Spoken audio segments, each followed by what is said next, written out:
Jai Hind, नमस्कार Jai नमस्कार. Hind, Jai Hind. Right, and at the moment with us from the Maharashtra Navnirman Sena, our old friend Mr. Yogesh Khere, he's with us. Yogesh साहब नमस्कार. नमस्ते sir. कैसे हैं sir आप? ठीक हो सर. ठीक. तो सर मुंबई गोवा हाईवे बन गई सर. वो तो सरकार तो बोल रही थी एक लेन हम लोगों ने पूरी बना दी है बहुत अच्छी तरीके से, फर्स्ट क्लास, बिल्कुल 39 किलोमीटर बन गई है, बहुत खूबसूरत दिख रही है, सब लोग जा रहे हैं उसके ऊपर. जो हमें खबर मिल रही है वो तो जरा उल्टी मिल रही है. आप बता दें सर, क्योंकि आप तो थे वहां पे. अभी 39 किलोमीटर वो बोल रहे हैं, और गोवा मुंबई हाईवे की लंबाई कितनी है? तो ये सब बताने वाली बातें हैं. अभी जो उनका दावा है पूरी तरह से गलत है. मुंबई गोवा हाईवे की जो कंडीशन है वो ज्यादा कुछ भी सुधरी नहीं है. और हमारे लोग उधर है ना, वो बता रहे हैं ना क्या उसकी हालत है अभी मुंबई गोवा हाईवे की अभी भी. जी. तो ये सब जुमलेबाजी है. तो ये जो दावे हो रहे हैं वो एकदम बिल्कुल गलत है. प्रदीप जी, कहने का मतलब ये हुआ कि हर जगह पे मतलब बोलो और निकल लो. कहने का मतलब ये हुआ. लेकिन लोग जब for example Mumbai Goa highway पे जब लोग जाएंगे, हर एक को मालूम पड़ जाएगा कि वादा गलत है, झूठा है. उसके अलावा लोग जब उसके बाद लोग जब मुंबई की सड़कों पर निकलते हैं, मालूम पड़ जाता है वादा गलत है. पुणे में निकलते हैं, मालूम पड़ जाता है वादा गलत है. नासिक के बाहर, शहर के बाहर जब निकलते हैं, मालूम पड़ जाता है वादा गलत है. और तो और छोड़िए, नागपुर में वादा गलत है यार, मतलब हद होती है. और अब मराठा आंदोलन पर यह कहा था कि 4 दिन के अंदर अंदर हम लोग जीआर इशू कर रहे हैं. अब तो यार कितने 7 दिन हो गए, 1 हफ्ता हो गया, अभी तक ना कोई जीआर आया, ना उसका आता पता है. आप कहते हैं कि बिल्कुल लीगली साउंड होगा उसके बाद ही इशू करेंगे. तो ये क्या चल रहा है योगेश खरे साहब? क्या हो क्या रहा है ये? जरा समझाएं मुझे, बताओ. नहीं नहीं, वो मराठा रिजर्वेशन तो सिर्फ एक दिखाई जाने वाली चीज है. उन्होंने कुछ जीआर निकालने की कोशिश की. वो मनोज जरांगे पाटिल जो है, जो अनशन पे बैठे, उन्होंने उसको रिजेक्ट कर दिया. अभी 1 महीने का वक्त उन्होंने दिया है अभी. तो 1 महीने में उन्होंने कहा 1 महीने में मुझे जो मराठा कम्युनिटी को जो चाहिए वो उस टाइप का जीआर 1 महीने में आप निकाल दो. तो उसके लिए उन्होंने कमेटी बनाई है, और अभी वो सब उसके लिए 1 महीने में करेंगे ऐसा उन्होंने कहा है.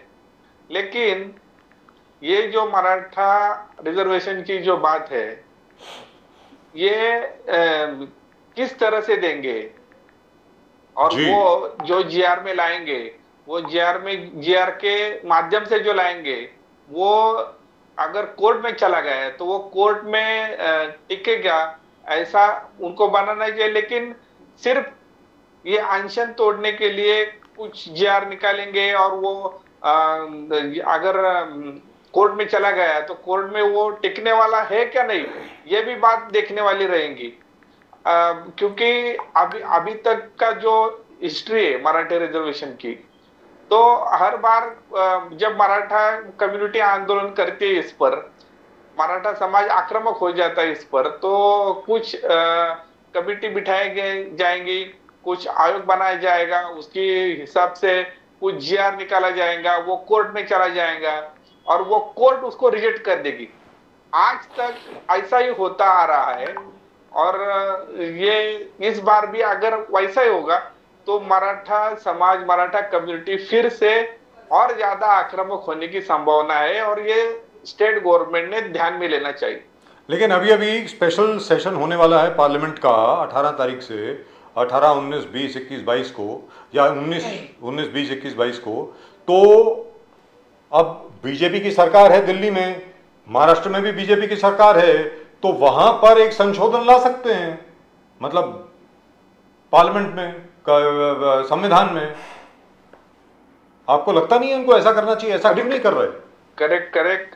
माननीय राज साहब बार बार यही कह रहे हैं कि अगर महाराष्ट्र की सारी पार्टियां मराठा आरक्षण के बारे में एक मत है, और सबका कहना है कि मराठा कम्युनिटी को आरक्षण देना चाहिए, फिर क्यों नहीं दिया जाता? अगर किसी का विरोध नहीं है, इस बात के लिए जी। तो ये बात सही है कि अभी संसद में जो अधिवेशन हो रहा है, स्पेशल अधिवेशन जो हो रहा है, उसका एजेंडा ही किसी को मालूम नहीं है जी।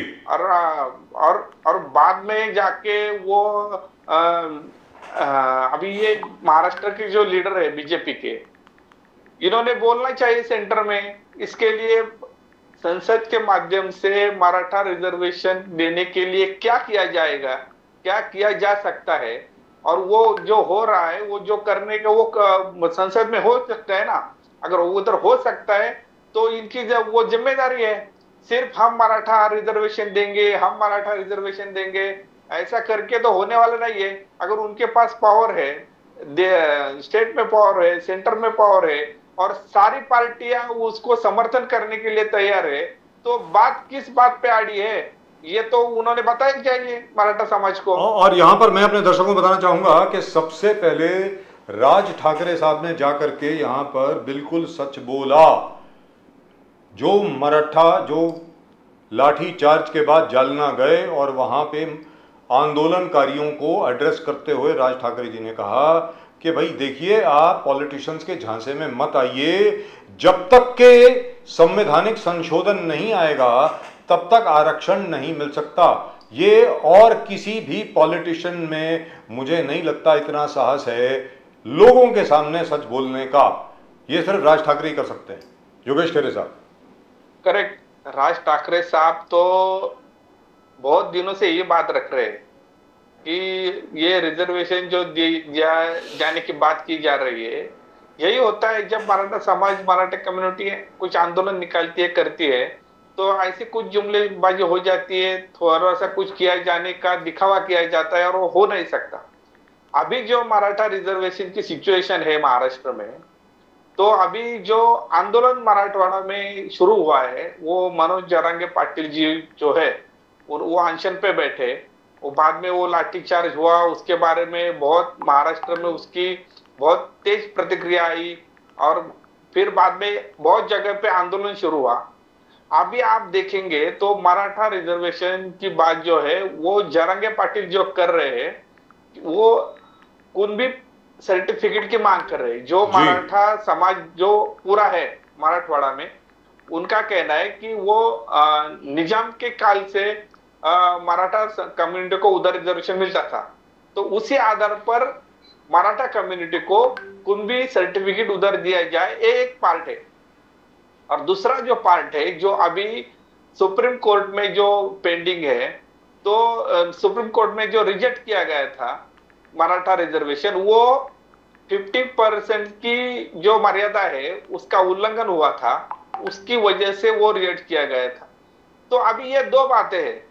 अभी फिर ये सरकार को तय करना पड़ेगा कि मराठा कम्युनिटी को रिजर्वेशन किस तहत दिया जाएगा। कुणबी सर्टिफिकेट देके उनको ओबीसी में शामिल किया जाएगा, या उनको जो 60% जो अलग का जो रिजर्वेशन है वो दिया जाएगा, और वो दिया जाएगा तो वो कैसे दिया जाएगा। तो ये सारी बातें बहुत सी एक दूसरे में फंसी हुई है। और अभी जब से कुणबी रिजर्वेशन की सर्टिफिकेट की मांग हो रही है, और कुणबी रिजर्वेशन की मांग होने के बाद उधर ओबीसी समाज जो है वो आक्रामक हो गया है कि मराठा कम्युनिटी को कुणबी सर्टिफिकेट नहीं दिया जाए और उन्हें ओबीसी का कैटेगरी में शामिल नहीं किया जाए।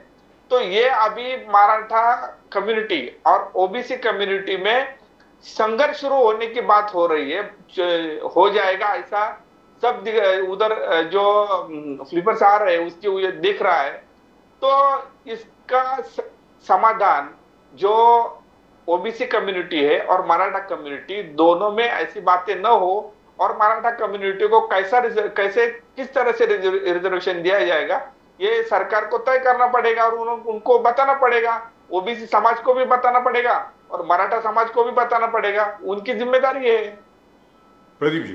खैरे साहब, ये बहुत बड़ा चैलेंज है कि मनसे अध्यक्ष राज ठाकरे साहब, दुष्काल है पूरे महाराष्ट्र में, बहुत जगह पे दुष्काल है, बहुत सीरियस दुष्काल है, फवाइन है, कई बरसात ज्यादा है, कई बरसात बिल्कुल नहीं है, और बहुत सारे जगह पर बरसात बिल्कुल ही नहीं है। राज साहब ठाकरे ने कहा और आंकड़ा भी दिया कि 8 महीने में 685 फार्मर्स डेथ हुआ है। सरकार इस विषय पर ध्यान दे ही नहीं रहा है, सरकार ध्यान नहीं दे रहा है। इस चीज को मन से अब हाईलाइट कर रहे हैं, लोगों को समस्या, जबकि किसानों की समस्या। इस चीज को कैसे देखते हो मन से? जिस प्रकार हर जिला में मनसे के कार्यकर्ता, मनसे के लीडर एक इस चीज को जबरदस्त तरीके से हाईलाइट कर रहे हैं सरकार को कि आप, तो ये कैसे दुष्काल, किसान और फार्मर्स डेथ कैसे देखते हो योगेश खेरे साहब? अगर महाराष्ट्र में बारिश की जो कंडीशन है, मानसून की जो कंडीशन है वो ठीक तरह से नहीं हुई है, तो पूरे महाराष्ट्र में दुष्काल की टाइप की सिचुएशन अभी है। तो अगर सरकार के ध्यान में ये नहीं आ रहा है कि महाराष्ट्र में दुष्काल है और उसके लिए जो फार्मर्स है उनको जो तकलीफें है, उनका जो पूरा जो है वो ये सरकार के ध्यान में अगर नहीं आ रहा है, तो ये हमारी जिम्मेदारी है ये सरकार के कानों में पहुंचाने की। तो हम उस तरह से पूरे महाराष्ट्र में अभी जो हमारे उधर के कार्यकर्ता है वो आंदोलन करेंगे, आंदोलन करने वाले आंदोलन कर रहे हैं। तो और ये इस माध्यम से सरकार के कानों में ये बात पहुंचानी बहुत जरूरी है कि अभी जो फार्मर्स है उनको जो तकलीफ है, अभी उनको दोबार पेरने का जो अभी संकट है, जो शेतकरी सुसाइड का जो अभी संकट है, जो तो पूरी जो अर्थ कारण है महाराष्ट्र का, वो जो ग्रामीण जो भाग है, रूरल एरिया है, उधर पूरी तरह से खेती पे डिपेंड है। और अगर ये खेती पूरी तरह से बारिश पे डिपेंड है तो ये नहीं हो रहा है, तो ये सरकार की जिम्मेदारी है ना कि जो फार्मर्स अभी तकलीफ में आ रहे हैं बारिश न होने के कारण। तो हम अभी ये बहुत से माध्यम से अभी सरकार के पास पहुंचाने वाले हैं, पहुंचा रहे हैं। तो सरकार को अभी डिसीजन लेना पड़ेगा इसके बारे में। खेरे साहब, टोल बढ़ने वाला है। टोल 1 अक्टूबर से बहुत सारे वार्ड होने वाला, टोल वार्ड होने वाला है। आपका आंदोलन चालू है, आपने मनसे ने हमेशा जो टोल नाका है, जो टोल वृद्धि है, उसके खिलाफ जबरदस्त जंग आपने शुरू कर दिया है, पहले भी किया था। मगर अब यह सीरीज है, बिकॉज थाने में आपने चालू कर दिया है, अविनाश यादव जी वहां पर चालू कर दिया है। तो इस टोल वार्ड, एक तो आप बोल रहे कि रोड, आपका संघर्ष है कि रोड आप ठीक नहीं कर पा रहे हो, और टोल, उस रोड का टोल भी लेना शुरू कर दिया है। तो आपने हाईलाइट कर दिया कि टोल में ये सब, टोल लेते हो तो ये सब फैसिलिटीज आप दीजिए। तो ये सरकार क्या सुन नहीं रहा है? आपका जबरदस्त आंदोलन चल रहा है, टोल नाका कहीं कहीं आपने पहले भी बंद कर दिए, मगर ये 1 अक्टूबर से टोल जिस प्रकार से बढ़ने वाला है और आपका संघर्ष चालू है, और सरकार ने जो आपके पुराने आंदोलन किए वो ही ठीक नहीं कर रहा है, तो इस सब विषय को आप कैसे देख रहे हो? बिकॉज आंदोलन तो चालू है आपका। अभी प्रदीप जी, एक बात तो आप देखिए कि मैं एक बात इधर स्पष्ट रूप से रखना चाहता हूं कि हमारा जो विरोध है वो टोल देने को नहीं है, लेकिन टोल देने के बाद जिस तरह की रास्ते पे चलना पड़ता है और जिस तरह की सुविधाएं मिलनी चाहिए रोड पे, वो नहीं मिलती। और अगर वो नहीं मिलती और खराब रोड, खराब रास्ते और जो सुविधाएं वो कहते हैं हम देते हैं, तो वो नहीं मिलती, तो हम टोल क्यों दे, ऐसा हमारा कहना है। अगर खराब खड्डे वाले रास्ते हैं और फिर भी आप टोल लेंगे और टोल लेंगे, अभी तो आपने जो बात रखी कि एकदम करेक्ट है कि टोल, रास्ते तो सुधर नहीं रहे, रास्तों पे खड्डे तो निकल नहीं रहे और आप टोल बढ़ाते ही जा रहे हैं। तो ये इसकी तकलीफ किसको है? तो जो इस रास्ते पे महाराष्ट्र के लोग जो अपनी गाड़ियां चलाते हैं, उनको इस बात की तकलीफ है। तो हम बहुत सालों से इस मुद्दे को रख रहे हैं महाराष्ट्र के सामने। सरकार, बहुत सरकारें आई चली गई और हमने बार बार ये मुद्दा रखा है, आंदोलन के माध्यम से रखा है। हमारे बहुत से महाराष्ट्र सैनिक कार्यकर्ताओं पर बहुत सी कोर्ट केसेस हुई है, हमारे बहुत से लोग जेल में जाके आए हैं, तो हम ये किसके लिए कर रहे हैं? ये महाराष्ट्र की जनता के लिए कर रहे हैं ना। तो और हम ये इसमें रुकने वाले नहीं है। अगर महाराष्ट्र के लोगों को तकलीफ होगी, उनको जो साफ सुथरे रास्ते चाहिए, उनका जो हक है, और उसके लिए वो टोल टैक्स देते हैं, तो अगर वो नहीं मिल रहा है तो महाराष्ट्र नवनिर्माण सेना आंदोलन करेगी, और किसी तरह का भी आंदोलन करेगी, और उसके जो परिणाम है वो हम सहन करने के लिए तैयार हैं। लेकिन ये मुद्दा बहुत पुराना है और अभी तक मुझे ताज्जुब इस बात का हो रहा है कि आज तक कभी सामने से इसका जवाब नहीं आया। सिर्फ यही कहा जाता है कि भाई टोल तो निकलेंगे नहीं, और अब 1 अक्टूबर से टोल टैक्स बढ़ाया जाएगा। लेकिन जो आप सवाल पूछ रहे हैं वो बेसिक सवाल है, मूल प्रश्न वही है कि टोल किसके लिए दे रहे हैं हम लोग? सड़कें तो ठीक होनी चाहिए। अरे जब सड़क खराब है, सड़क पे गड्ढे नहीं है, खाइयां हैं। और जैसे एमएनएस के ही एक प्रवक्ता आए थे यहाँ पे, उन्होंने कहा था कि मुंबई गोवा हाईवे पर तो ऐसे गड्ढे हैं कि बारिश के टाइम पे वहां पे आप फिशरीज का बिजनेस शुरू कर सकते हैं, मछलियां पाल सकते हैं आप वहां पे। उस वक्त ये हालत है। तो उसके लिए इनकी अपेक्षा ये है कि लोग इनको ज्यादा पैसे दे। मतलब ये क्या है? और सामने से कोई जवाब नहीं देता है। मेरा ये कहना है योगेश खरे साहब, इसका क्या सोल्यूशन हो सकता है, ये आप बताएं। हम बार बार इस विषय पे आंदोलन करते हैं, सरकार को जगाने की कोशिश करते हैं, लेकिन अभी जो महाराष्ट्र के लोग हैं जिनको ये तकलीफ सहन करनी पड़ती है, अभी वो उनके माध्यम से भी जो आवाज आने की जरूरत है वो आवाज नहीं आता दिख रहा है जी। तो उनका जो आवाज है, मुझे यकीन है कि उनका आवाज आने वाले इलेक्शंस में आ जाएगा। सर एक दिन तो आएगी। अपना जो आवाज है महाराष्ट्र की जनता, वो आने वाली चुनावों में अपने वोट के माध्यम से जरूर देगी। और जो तकलीफें वो सहन कर रहे हैं, और जो तकलीफें हम बार बार सरकार को बताने की कोशिश कर रहे हैं, और सरकारें जो महाराष्ट्र में आई और चली गई, वो सरकारें इतनी निर्लज्ज है कि वो, आपका कहना सही है, हम बार बार आंदोलन करते हैं, सरकार से पूछते हैं, सरकार को पूछने की कोशिश करते हैं, लेकिन सरकार की तरफ से कोई भी जवाब नहीं आता। तो अगर हमने बाद में जाके हमारे कार्यकर्ताओं ने अगर कोई तोड़फोड़ का आंदोलन किया तो उनपे कैसेट डलवाए जाए थे, और उनको महाराष्ट्र के लोगों को बताया, देखिए कैसे महाराष्ट्र नवनिर्माण सेना तोड़फोड़ कर रही है, आपके संपत्ति का नुकसान कर रही है। अरे हम तोड़फोड़ करना हमारे कोई चाहत नहीं है, वो कोई हमारा एजेंडा नहीं है, लेकिन अगर हमें बार बार निवेदन देके, बार बार आंदोलन करके, कानून के माध्यम से आंदोलन करके भी अगर आपको वो बातें समझ में नहीं आ रही है, तो हमारे कार्यकर्ता उस तरफ जाते हैं और हमारे उग्र आंदोलन शुरू हो जाता है, तोड़फोड़ हो जाती है। तो आप फिर सरकार इसका जवाब हमसे भी नहीं पूछे कि ये क्यों हो रहा है।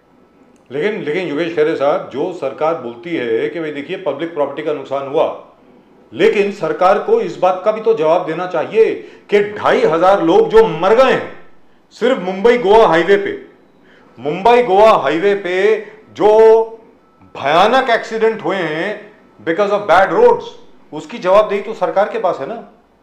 2,500 लोग, 2,500। राजीव जी, ये बात सिर्फ मुंबई गोवा हाईवे तक सीमित नहीं है जी। महाराष्ट्र में अगर आप मुंबई से नासिक जाएंगे, नासिक से पुणे आएंगे, आपको इसी तरह के सड़कें, इसी तरह पे रोड दिखाई देंगे, और टोल तो लिया जाता है। तो ये जो खड्डों का जो मामला है महाराष्ट्र में, आपको हर जगह दिखने को मिलेगा। तो ये सरकारें जो आई चली गई आ रही है, जो ये इनकी जिम्मेदारी है। और मुंबई गोवा हाईवे की तो परिस्थिति वर्स्ट कंडीशन में है अभी। और बार बार वो जो रविंद्र चौहान जी मंत्री जो है, वो बार बार सिर्फ दौरे निकालते हैं। और जो हम दौरे क्यों निकालते हैं, हम पानी देखने के लिए, वो देख के क्या करते हैं, सिर्फ देखने का दिखावा किया जाता है, और उसको काम में कोई सुधार तो होता नहीं है। जो खड्डे हैं, जो उसकी परिस्थिति है मुंबई गोवा हाईवे की, वो जस की तस है और उसमें कोई सुधार नहीं है। और जो लोग अभी गणपति फेस्टिवल के लिए कोकण में जा रहे हैं, उनको जो तकलीफें उधर आ रही है और आने वाली है, तो उसका जो नतीजा है वो इस गवर्नमेंट को भुगतना पड़ेगा। सर सिर्फ 5 दिन तो बचे हैं, 5 दिन बचे हैं बस। और उन्होंने वादा किया था एक लेन पूरी तरह से शुरू किया है, किधर हुई है एक लेन?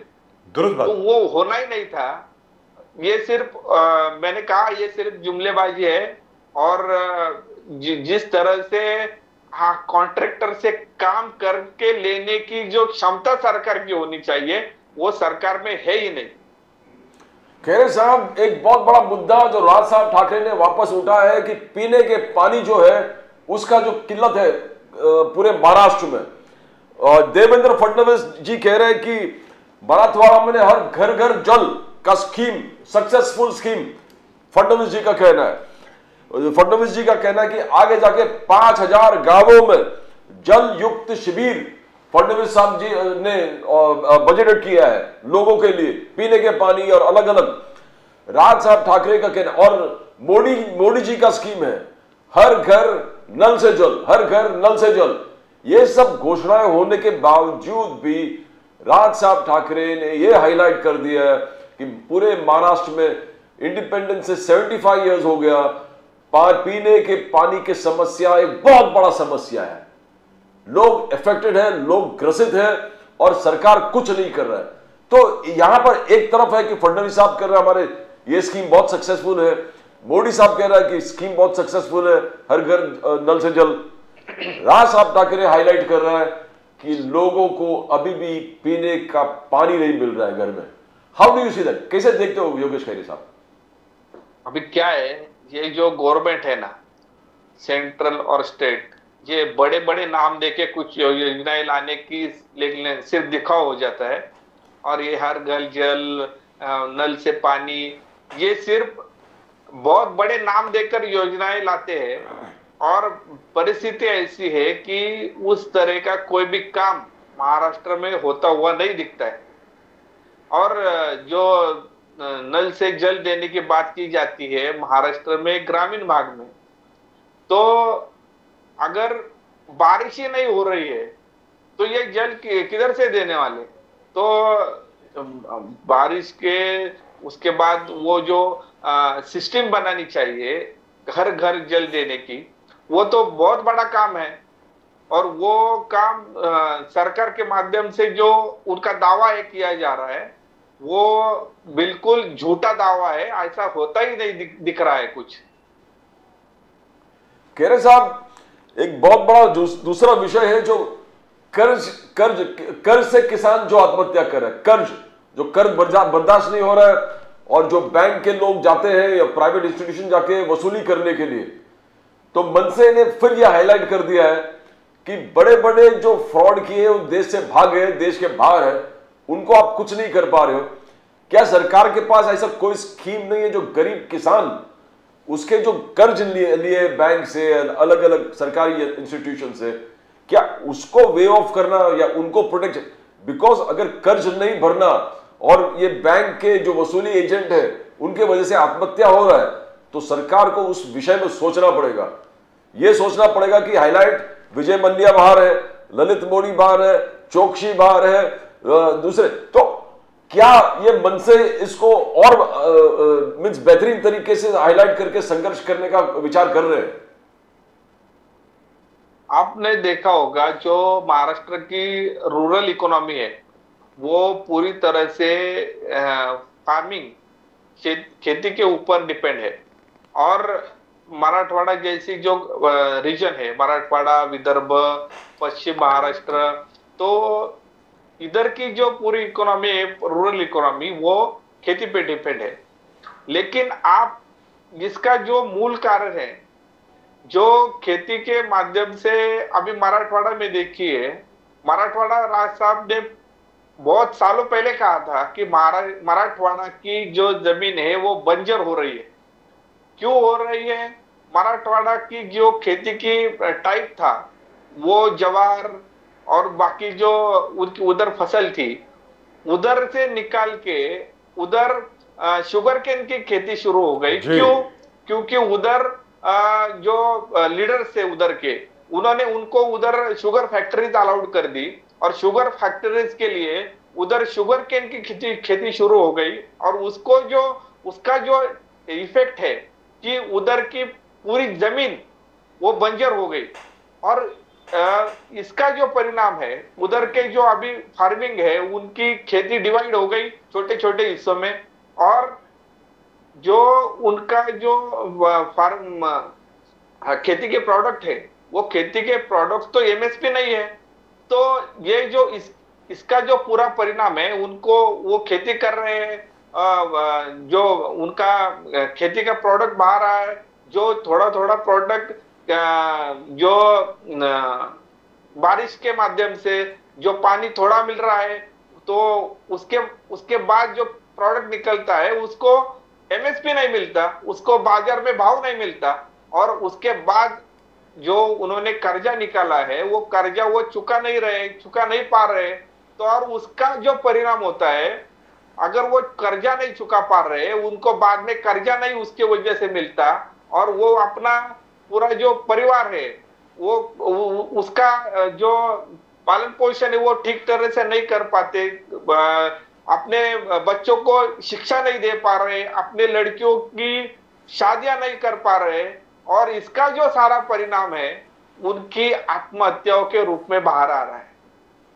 और जो मराठवाड़ा की परिस्थिति है, और उधर मराठवाड़ा में फार्मर्स की जो सुसाइड्स हो रही है, इसके लिए ये कारण है कि वो जो फार्मर्स है वो जो कर्जा लेते हैं खेती के लिए, लेकिन खेती की अवस्था के कारण, वो बारिश की अवस्था के कारण और एमएसपी पिको को नहीं मिल रही है, इसके कारण वो कर्जा नहीं चुका पाते, और उसका फल है कि उधर आत्महत्या हो रही है। तो अभी सरकार की जो जिम्मेदारी है कि उसको बिना रुके उनको बिजली मिलनी चाहिए, उनको खेती के लिए पानी मिलना चाहिए, उनको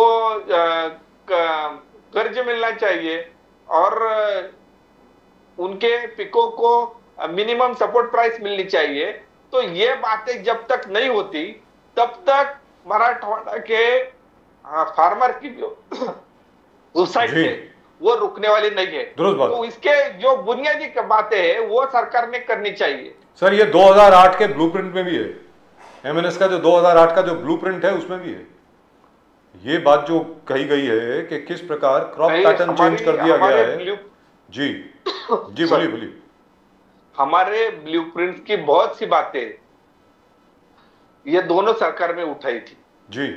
तो हमें खुशी है कि जो राज ठाकरे साहब ने जो बातें महाराष्ट्र के और देश के सामने जो ब्लूप्रिंट के माध्यम से रखी थी, वो कितनी करेक्ट है। आप देखिए, बहुत सी बातें इन सरकारों में अपने ये एजेंडे पे लाई है, तो लेकिन इम्प्लीमेंट नहीं कर रहे ना सर इम्प्लीमेंट कहाँ कर रहे हैं। जैसे मराठवाड़ा एसेंशियली ड्राई एरिया, आप उसको जो मर्जी कह लीजिए, सीधी सादी बात है। वहां पर आप शुगर केन उगाओगे तो पूरा अंडरग्राउंड वाटर टेबल जो है वो खत्म हो जाएगा, खत्म हो गया। यही बात 8 साल पहले के 9 साल पहले राज ठाकरे साहब ने कही है, वो तो मैं उसका गवाह हूं। तो मतलब मेरा ये कहना है कि लोगों को वैसी झांसा देकर के, बेवकूफ बना करके कि भाई तेरी शुगर फैक्ट्री में तेरा हम पूरा गन्ना खरीद लेंगे, मतलब ये तो धोखाधड़ी है, वेरी फ्रैंकली। तो अभी राज ठाकरे साहब ने बहुत सी बातें ऐसी कही है जो आपको अभी सच होती दिखाई दे रही है जी। और तो अगर वो उन्होंने जो बातें कही वो अगर अभी सच होती दिखाई दे रही है, तो राज ठाकरे साहब का विजन किस टाइप का है आपको समझ में आ जाएगा। उनका एकदम क्लियर और पक्का विजन है। उनके सामने महाराष्ट्र के में क्या करना चाहिए, वो उनका रवैया एकदम साफ है। अभी ये महाराष्ट्र की जनता को तय करना पड़ेगा दुरुस्त बात कि जो इतना बड़ा विजनरी लीडर है जी। और मैं बहुत दुख के साथ कहता हूं कि महाराष्ट्र की जनता राज ठाकरे साहब जैसे लीडर को वेस्ट कर रही है। जो इतना बड़ा विजनरी लीडर है, उसको एक मौका जो महाराष्ट्र की जनता ने देना चाहिए, वो मौका नहीं मिल रहा है। और अभी जो उन्होंने बाकी पार्टियों का जो सब देखा है, जिस तरह का पॉलिटिक्स उन्होंने किया है, जिस तरह का प्रॉब्लम्स महाराष्ट्र के लोगों को आ रहे हैं, जो बहुत बड़े प्रॉब्लम्स है, बहुत प्रॉब्लम्स है, और अगर वो सॉल्व नहीं होते दिखाई दे रहे, और इन प्रॉब्लम्स के बाद इनके सॉल्यूशन की बात राज ठाकरे साहब ने 8-10 साल पहले भी कही थी, तो उनका विजन एकदम क्लियर है। और उनका विजन क्लियर है, इस तरह का विजनरी लीडर है, तो ये महाराष्ट्र की जनता की जिम्मेदारी है कि वो एक बार महाराष्ट्र की जनता राज ठाकरे साहब और उनकी पार्टी को महाराष्ट्र में एक मौका जरूर दे। उम्मीद करते हैं इस बार मिलेगा, उम्मीद करते हैं इस बार मिलेगा, और इस बार अगले साल मुझे विश्वास है महाराष्ट्र की जनता पे कि महाराष्ट्र की जनता इस समय इस इलेक्शन में माननीय राज ठाकरे साहब को एक मौका जरूर देगी।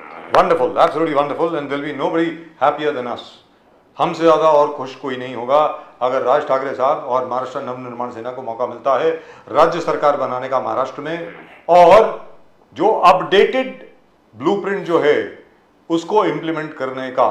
It's a very rational, very logical document, and that's what Maharashtra needs. My point is people should know this is what you need. You need Raj Thakre as the chief minister. You may want him or not, that's a separate issue. But in my personal opinion, what Maharashtra needs right now is a chief minister like Raj Thakre. And there is nobody else, दूर दूर तक और कोई नहीं है राज ठाकरे जैसा। सीधी सादी बात है। योगेश खरे साहब, बहुत बहुत धन्यवाद आपका हमारे साथ जुड़ने के लिए। Thank you so much, it's been a great pleasure as always talking to you. नमस्कार, जय हिंद, जय महाराष्ट्र, जय भवानी, जय शिवाजी। जय हिंद, जय महाराष्ट्र, नमस्कार, नमस्कार, Vande Mataram, Vande Mataram. You know, Pradeep ji, I hope the people of Maharashtra realize that, hey, listen, why don't we give this guy a chance? I mean, they've tried everybody. Everybody has been tried out. I mean, I understand a lot of money power plays a lot of, this thing. But I think if Aam Aadmi Party can do it in Punjab, why can't they do it over here in Maharashtra? Delhi की बात अलग है, चलिए ठीक है, दिल्ली छोटी सी जगह है, लेकिन पंजाब तो बहुत बड़ा स्टेट है साहब। वहाँ पे अकाली दल, बीजेपी, कांग्रेस, तीनों के तीनों उन्हीं का गढ़ था वो। जैसे पहले यहाँ पे प्रदीप जी कांग्रेस, बीजेपी और शिवसेना का गढ़ था, फिर कांग्रेस 2 हिस्सों में बट गई, एनसीपी और कांग्रेस हो गई, और अब शिवसेना 2 हिस्सों में बट गई है। लेकिन पहले तो वहाँ पे भी, मतलब महाराष्ट्र में भी अगर देखा जाए तो हैं तो सिर्फ 3 ही गुट। अगर आम आदमी पार्टी ये पंजाब में कर सकती है तो महाराष्ट्र नवनिर्माण सेना महाराष्ट्र में क्यों नहीं कर सकती? Sir, the people, as you said, should give them a chance. Yes. Chance मिलना ही चाहिए. Otherwise, don't complain. And he's got a vision. He's talking about things it is possible. He's talking about farmers' death now. He's talking about how water is not reached. In fact, you don't have a proper assessment among any leaders from all political parties have never highlighted this. ये बीच में आप देखो 1-2 साल में ये issues कोई उठाते ही नहीं. Nobody cares. Nobody Absolutely, cares. you're right. If drought in Maharashtra, famine in Maharashtra, अलग-अलग जगह पीने का पानी नहीं मिल रहा, and the government of the day, the center and state both boast कि हर घर नल से जल युक्त शिविर। अरे पानी है कहाँ? मराठवाड़ा में हर घर में हम जल पहुंचा रहे हैं। मराठवाड़ा में पानी नहीं है, पानी नहीं है सर, खेत के लिए पानी नहीं है, पीने का पानी कहाँ से लाओगे? Fundamental duties of a state is providing this essential facility. Pradeep ji, अभी हमारे संवाददाता जो हैं, हमारे बड़े वरिष्ठ पत्रकार, बड़े अच्छे मित्र हमारे शाहजहां अतर साहब ने आप ही को बताया कि शोलापुर में हफ्ते में 1 बार पानी आता है, हफ्ते में 1 बार पीने का पानी आता है। तो मतलब क्या है, आप क्या बात कर रहे हैं? चलिए देखते हैं आगे क्या होता है। And by the way, Raj Thackeray was the only person who talked about the crop pattern changing in Marathwada as a result of it, which is a recipe for disaster. This happened about 10 or 12 years ago when from a millet growing area they suddenly turned into a sugarcane growing area. Why? Because for 3 seasons, 3 साल इकट्ठे बहुत अच्छी बारिश हो गई, तो उनका भाई sugarcane लगा दो। But please do remember, the monsoon pattern changes and then goes back to what it was earlier, and that's exactly what has happened right now. बहुत इलाके ऐसे मराठवाड़ा के जहाँ पर बारिश नहीं हुई है, तो पहले जैसे आप ज्वार लगाते थे, बाजरा लगाते थे, ये सब चीज़ें उगाते थे, वो उग जाता था वहाँ पे। Sugarcane needs so much of water, it's not funny. But apart from that, this drought in most of the districts of Maharashtra, yes, and there's no proper discussion of that in Maharashtra at all. There is no discussion anywhere. We are the only people discussing it, by the way. पूरे दिन हम लोग दूसरे ही देख रहे हैं कि ये कुछ हो गया, वो कुछ हो गया, इसने इसको क्या कहा, उसने ये कहा. Where is discussion about drought? Drought is there, and there is no water. So, of course, it won't lead to a famine. I hope it doesn't, because we have enough food security. But what are we looking at? We are looking at a failure of next year's crop. जो crop आपके reserve में आनी थी अगले साल, वो इस बार नहीं आने वाली साल, क्योंकि सारी फसल जो है वो खराब हो चुकी है. तो इसका मतलब ये हुआ कि अभी की जो प्लानिंग है वो अभी शुरू हो जानी चाहिए थी. जैसा प्रदीप जी बता रहे हैं, इसके ऊपर अभी भी कोई बात भी नहीं कर रहा है डिस्कशन हम लोगों को छोड़ के. Opposition should rattle and wrestle with the government of the day. That's right. कि what the hell are you doing? जी. तीन अच्छे लीडर आप बोल रहे कि फडणवीस, अजित पवार, एकनाथ शिंदे. यस, तो ये तीन लोग पूरे काया पलट करेंगे. ओके, बेसिक इश्यूज अभी तक नो डिस्कशन एट ऑल. लेकिन प्रदीप जी इसमें एक और चीज दर्शाती है. इससे क्या दर्शाता है? ये दर्शाता है कि इन सब पार्टीज में इतना अहंकार है. सबको मालूम है लोग जाएंगे कहां जाएंगे, आएंगे तो हमारे पास ही. जब चुनाव आएंगे तो वोट हम ही देंगे. एक बार अगर महाराष्ट्र की जनता ने इन सब पार्टियों को जगा दिया, धक्का दे दिया, और मान लीजिए महाराष्ट्र नवनिर्माण सेना को हुकूमत दे दी महाराष्ट्र की, तो ही जाकर के ये पार्टियां जागेंगी. और अगर हुकूमत नहीं भी दी प्रदीप जी, अगर ये मैं कहता हूं 20, 25, 30 भी सीटें लेकर के आ जाते हैं या 40 सीटें लेकर के आ जाते हैं, दैट विल बी ह्यूज. सब लोग हिल जाएंगे साहब पूरे महाराष्ट्र में. There is an absolute need for some upheaval in political system in Maharashtra. And the discussion and the agenda which is being set, sir. Bilkul. And the news cycle. In the news cycle, we have seen all the Marathi channels. Nobody is talking about famine. Impending famine, of course. There is no famine, and there won't be either. Or the drought. Huge tracts of Maharashtra are facing a drought-like situation because there has been no rains. In some areas, there has been flooding. In a large number of areas, there have been no rains, not a drop. और आज की तारीख में उसके बारे में कोई बात नहीं कर रहा. हाँ, मराठा आरक्षण के बारे में बात हो रही है. संजय राउत साहब ने जनरल डायर किसी को कहा, उसके बारे में बात हो रही है. उद्धव ठाकरे जी ने देवेंद्र फडणवीस जी के लिए बहुत अच्छे शब्दों का इस्तेमाल किया, उसके बारे में बात हो रही है. देवेंद्र फडणवीस जी ने क्या जवाब दिया, उसके ऊपर बात हो रही है. G20 के ऊपर तो बात हो ही रही है. खैर, मैं उम्मीद करता हूं कभी ना कभी हम लोग किसानों की भी बात करेंगे और उसके ऊपर लोग टेलीविजन देखेंगे. प्रदीप जी, यहां पर मैं एक छोटी सी चीज बताना चाहता हूं कि जब भी हम लोगों ने किसानों की बात करी है तो लोगों ने ज्यादातर हमारा शो भी देखना बंद कर दिया है. People have drifted off to somewhere else. किसानों की बातें कोई सुनना नहीं चाहता. क्यों नहीं सुनना चाहता मुझे मालूम नहीं है. I have no idea. It's the breadwinner, the man who grows your bread, the man who grows what you eat. उसके बारे में अगर आप नहीं सुनना चाहते, then as Mr. Kamble, who was here with us just the other day, as he said, then suffer, because you are making your choices. You can't blame anybody else. आज की तारीख में अगर आप इन्हीं पार्टियों को वापस वोट देंगे, फिर आप ये नहीं कह सकते कि मुंबई गोवा हाईवे पर इतनी बड़ी बड़ी खाइयां हैं. आप खाइयों से जाइए. आपको तो मौका दिया था, विकल्प था आपके सामने, आपने विकल्प नहीं लिया, इन्हीं पार्टीज को आपने वोट दिया. अब झेलिए. खैर, that's just about it as far as tonight show is concerned. आपने अगर चैनल को सब्सक्राइब अभी तक नहीं किया तो प्लीज सब्सक्राइब करें. Please do subscribe to the channel and do keep sending in your comments. We'll read out some of the comments that you've sent today, of course, and do subscribe to the channel. It is your channel. आपका channel है Nation Now, याद रख लीजिए. And as practically everybody who comes here says, we discuss things that other channels cannot even dream of discussing. Other channels are scared to discuss. We give you issues that actually affect your daily lives. That's what we talk about right here. Let's take a look at a few of the comments which have come, please.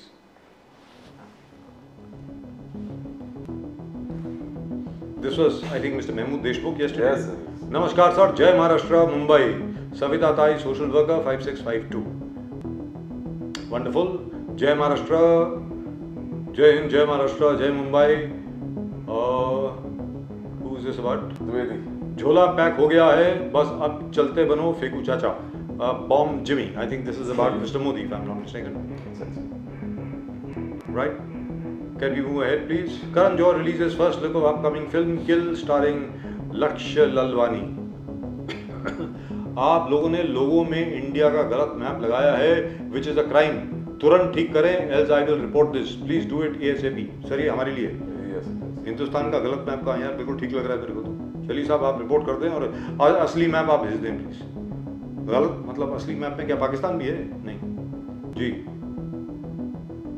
वाह निजाम भाई, this is about Nizamuddin रईन साहब, चुनावी बवंडर 2024। अजीमुद्दीन शेख 9188, निजाम साहब सही बात कर रहे हैं। This is about mister Nizamuddin Raeen who was there with us yesterday, और साथ में गुलाब का फूल भी दिया है। Sunny Deol reacts on his fee hike to 50 crores after Gadar 2 success. 50 is less. Sunny price should be 100 crores. Satish Saini साहब लिखते हैं QD1FC. Can we move on ahead, please? Great actor Sunny Deol. I think we read this yesterday also. ये तो हम लोगों ने कल भी पढ़ा था. And I agree with whatever this person is saying. Absolutely, Sunny Deol साहब is a great actor. Right, that's it from both Advocate Pradeep Nambiar ji and myself. आज के लिए नेशन नाउ में सिर्फ इतना ही। आप देखते रहें नेशन नाउ, सब्सक्राइब करें चैनल को और ज़रूर अपने कमेंट्स भेजें। That's it from both of us here. आप सब लोगों को नमस्कार। जय हिंद, जय महाराष्ट्र, जय भवानी, जय शिवाजी, वंदे मातरम। वंदे मातरम।